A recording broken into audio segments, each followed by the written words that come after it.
So I'm going to talk to you today about travel and disease. So when folks think about travel and disease, especially in this group who've just been hearing all about travel and disease, you think about Ebola, SARS, Zika virus, some kind of strange, faraway place with these exotic cultures and exotic animals, and then somehow some disease originates, somebody flies across the ocean, and you end up with people in bunny suits in Columbus trying to stop disease. So that is true. That is an aspect of travel and disease. But I just want to take everyone back a step. Not every disease is Ebola virus. There are much more common diseases out there where travel is related. So if you think of the common cold, if you are an average adult in the United States, you will have the common cold and recover from it 2 to 3 times every year. So plenty of cold out there. And travel is just as important for colds as it is for Ebola. I like to think about infectious diseases in terms of wildfires. So for something like Ebola, you have the spot fire up here, some sort of long distance transmission that creates a new area of infection. But in order to have that new area of infection, you have to have this big, giant source from where all of that disease is coming. So not only is travel important to get that spot fire, but there are all kinds of sparks traveling around in that main forest fire of disease. And in order to control disease, you really have to get rid of that source. So if you think of the common cold is a source that's transmitting continually, think of all the travel that you do in a day, in a month, in a year that might transmit the common cold. Whoops. All right, so travel is important. There are lots of things that you do traveling. So kids go off to school, you go to work on I-70, you get stuck in traffic jams. Along that road, you probably saw some trucks that are transporting between cities things like food, fuel, medical supplies, very important things. You might have traveled for vacation. So this is my family. You might travel for vacation. You might travel for a big family event that's important to you. Or you might even go internationally for cultural exchanges, especially this is a university community. We have lots of travel going on for educational opportunities. Okay, so there are all kinds of great things that come out of travel. So if we're going to say we want to stop disease, there's this impulse to just stop all movement because it might transmit disease. And what I'd like to say is not all travel is equal, so you can't treat it like that. So each and every one of these travel activities could be stopped. There's some that might be more or less important for different disease control opportunities, but there are tremendous implications for some of those things. So finding out which travel causes disease and how is one of the focuses of my laboratory. So we're going to take a trip. We've been talking about Columbus. We've been talking about your travel. We've been talking about colds. This is my research setting. So this is the far north province of Cameroon, and if you didn't know where that was, it's Africa, and there it is right up there. And this is a herder. We're going to call him Amadou. So Amadou has cattle. He herds cattle for a living, and there in the background you can see his family in these tents and his cattle, and they move around the far north province to follow pastures throughout the year. All right, so he does a lot of the movements that you all do. They look different, but they're the same movements. So here, going to work. Kids going off to school, going between campsites. Going to visit relatives long distances.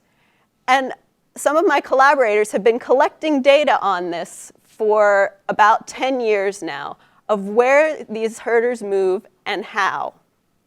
So that's our natural laboratory where we have very well categorized movements. And because these are cattle herders, everywhere they go, they're taking their cattle with them. So we're talking about travel and disease. I've told you about the travel. Here comes the disease. So the disease I study is a disease called foot and mouth disease. It affects cattle, not people. This is a cow's nose, and here are the ulcers caused by this virus. The wonderful thing about this disease is that it's very recognizable. There are not that many things that will cause a blister like that. So if we want to find out when and where this disease is occurring, our herders can spot this. Our trained technicians can spot this very easily. So we have data on travel, and we have data on disease. And this is also for cattle. It's kind of like your common cold because it doesn't cause a lot of death. It doesn't cause a lot of mortality, but it's recognizable. So how do I fall into this? This is where I come in. So I'm a veterinarian by training. Just like Jeff was saying, when I went into veterinary school, I kind of pictured I was going to be treating dogs and cats. But turns out it's a broader career than that. So my job is to prevent and control disease. I add on to that some of my other interests. So I'm interested in mathematics. If you put medicine and mathematics together, you get the field of epidemiology, where you're looking at diseases and disease drivers in populations. Now we add on to that I have an interest in science fiction. So I chose these two examples of science fiction because they illustrate two main points. This series of books talks about the idea of creating a computer that can model the universe. This is talking about the multiverse, the idea that there are many different universes that could be, and what would happen if some small thing changed. So we take that disease data, and we take that travel data, and I bring it back here to Ohio State to a computer laboratory. And my group creates these simulations of real populations and matches them to what we've observed in the field. So what we do once we can take this into our in silico model of this disease is we can change what happened. So we take the simulation of what really is happening and then change it slightly to see what would happen. And that way we can characterize the disease. So here is one of our models. In this picture, you have the green herds. The green herds are animals that have not been infected.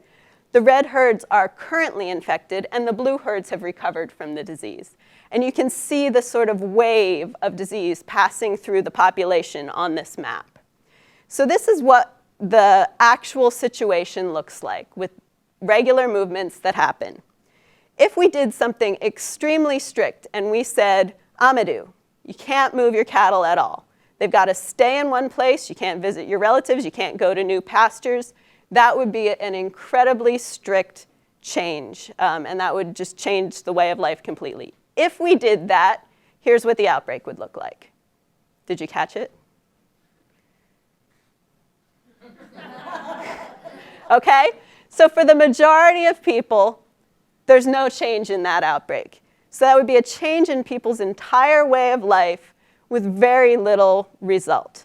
So just that one major change is not really what we're looking for. So what my lab then did is we try to characterize different types of movements.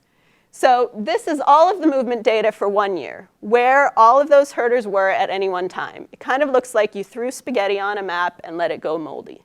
It's very hard to tell what's going on there. So we developed 3 ways of breaking that out to describe what are those different movements. So there's the shape of the movement, there's the sites that are hit by that movement, and then there's the pairwise comparison of how long individual herds were in proximity to each other. So I know that's somewhat technical. So if you think about it this way, there's what is the area covered? So did you cover the entire United States by going from Columbus to Seattle to Houston to DC?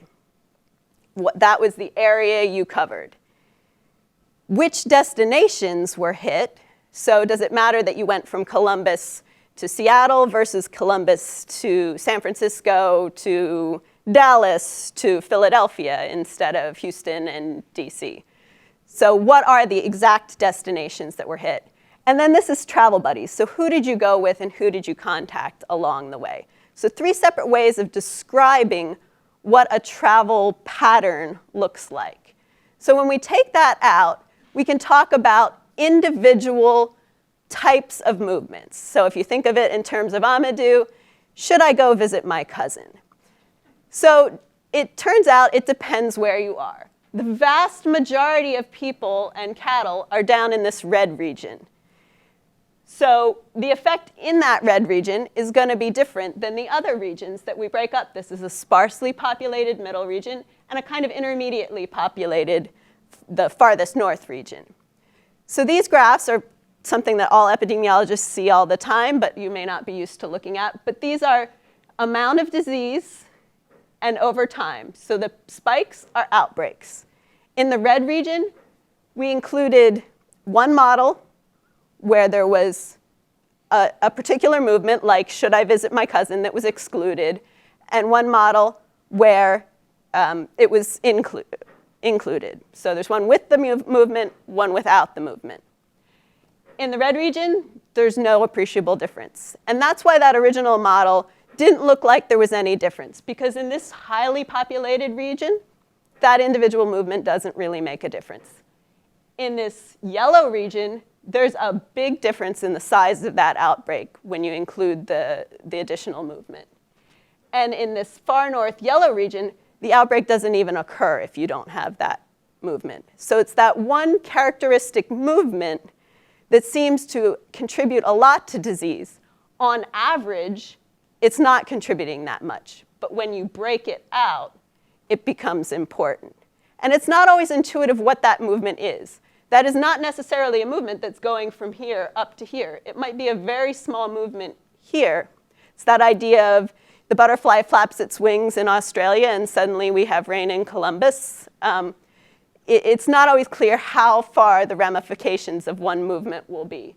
But that's what we're trying to tease out now, is what are the characteristics of that type of movement that creates these bigger outbreaks, and bigger outbreaks for individual places. The reason the zone is so important is if we can exclude the disease so that it doesn't occur in this area, you can create a zone that's free of disease and move out from that place to eradicate the disease. So coming back to colds and flu, we have a lot of different, very complex movements that transmit that disease.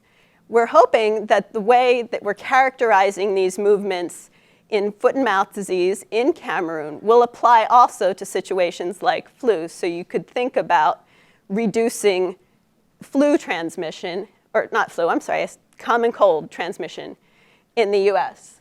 So it might be something as simple as, if you've gone to Chicago in November, stay home for 2 days before going back to work.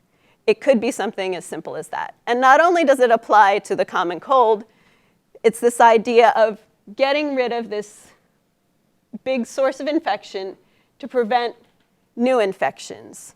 So for the next big disease, we might be able to say, if we just vaccinate this person because of his travel pattern, we might be able to prevent the bunny suits from coming to Columbus.